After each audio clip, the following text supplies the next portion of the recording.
Welcome to the Diverse Minds podcast, where we give you the tips, tools, and techniques you need to be a mentally healthy and inclusive leader.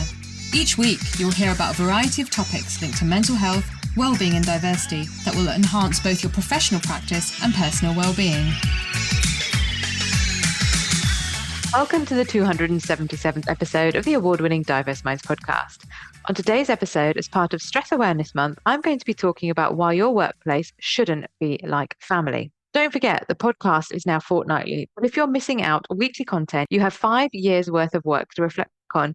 And if you want my handy guide that lists episodes with a clickable link, you can get this at bit.ly/DMPG23. So last episode, 276, spoke about the stress patriarchy causes in the workplace.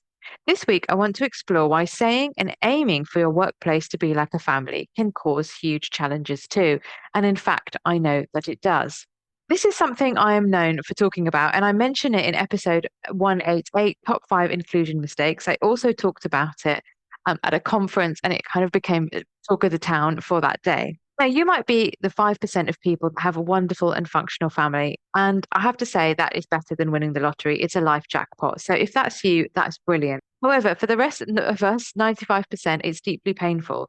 So why on earth do I want this replicated in the workplace? There is often a lack of accountability in families and the roles that are thrust on people, not consciously, but that they end up taking on. And it can be very difficult to break out of cycles that they never wanted these roles and didn't ask for them. In fact, I think it's this mindset that causes serious problems in the workplace. And recently, I had a conversation with someone who is senior in a small organization. Over the lunch break, she was telling me about significant family challenges. So, elder family member in care, another parent that lives in another country, parents who are divorced, current family, there's been death, there's been lots and lots of challenges. And then we did an exercise, not led by me, but where we all had to go around the room and state one word that reminded them of this organization. So, what word would they choose to connect with the organization? And this same person said, family. And I was really confused. I thought, you've just told me all these things in the lunch break, and now you're saying family, but yet you love working here. So this is very interesting. And I think it causes a real disconnect. Because if you do want a positive and productive workplace culture, this is not the way to go about it. What you want is a professional work community or workplace community where there is clarity, communications, standards, ways of doing things that are written down and everyone is held into account in the same way. Now, this does sadly in this day and age sound very utopian. There are definitely elements that can be put into place here. So the way in which family culture creates toxicity and causes significant problems for many people is, I think, firstly, very poor conflict management in families and resolution skills. And there can be people who are trained coaches and mediators and are brilliant at their job. And then it doesn't necessarily play out that well in a family situation. You often have the golden child that can do no wrong, the troublemaker, the person that's always doing things wrong. So maybe that's the equivalent of the middle child or the younger child. The scapegoat, the person who blame always gets heaped upon, and it may not be their fault in most of the instances. Bullying behavior that has to quote unquote be kept in the family. Now, I think this is incredibly, incredibly, incredibly toxic, and you see it all the time. You see it around abuse, you see it around financial coercive control. There's nowhere to go. You can't really go anywhere. And I think HR often have a role to play in exacerbating or keeping this behavior. Abuse, and I've put in my notes here, by the equivalent of an uncle type figure. And that's not me tarnishing all uncles or saying they're terrible people, but you often find people in a position of care who can be very abusive.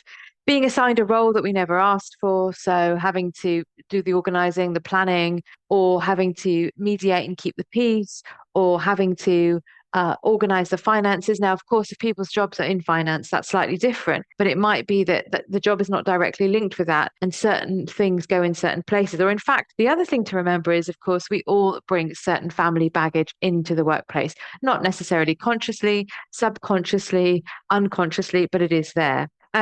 Not being recognized and seen in the way that we want to be. And I think this is why people, find their friends so important and helpful, because friends can often see you in a much more positive light or the way that you want to be seen rather than what your family say. And then there's so many things as well, I think, particularly in older generations, baby boomers, where the boys and therefore men in the family were given far more opportunities than the women. I've seen this across many different cultures. Also things like, oh no, you wouldn't be very good at that. Again, you see that in the workplace, you see it in the family. So why on earth do we want the workplace to be like a family? So I really hope you're enjoying the content of this podcast and want to keep up to date. If you are, then why not join my newsletter? When you join my mailing list, you'll receive my white paper on inclusive language and mental health at work. And that link is bit.ly/ILMHK. Okay, so I use the term professional workplace community, and I think it's really important to do this. And I think the first thing is to stop and think about this phrase and what it means to you around, oh, our workplace or our team should be like a family, and making people responsible for creating a family culture. We don't know what people's family background is. And actually, that word might be really triggering.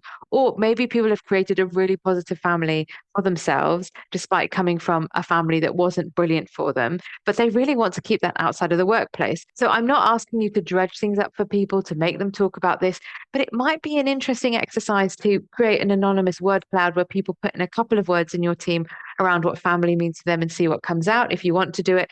To just show the picture and actually saying, do we really want that, or do we want to think about professional workplace community? And in terms of professional workplace community, it is about being clear around policies, guidance, and procedures. It's really, really important to do that, and to also be really clear around making sure that employees have input and that they can be honest.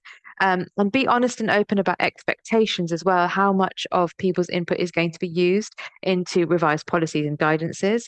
I think consistency is a really important thing. I think you get a lot of inconsistencies in families, not necessarily consciously, but around who gets the opportunities, who gets to do things, who's preferred, and that seeps into the workplace. So how do we create consistency as well? What does consistency mean, and what does it look like in your workplace? Hold people accountable. This is really important, and this does not happen, particularly around senior people or people that maybe bring in a lot of money at the top, tend to be at the top of the organization. And that really does smack of patriarchy for me as well. And this causes a lot of stress for people. And indeed, in some cases, it can be matriarchy too. How are we holding people accountable? And how are we moving away from a toxic, potentially toxic family culture? Using team charters to highlight how you work both internally and externally. So, this is how we're going to work together as a team. It doesn't need to be longer than a page, a couple of bullet points.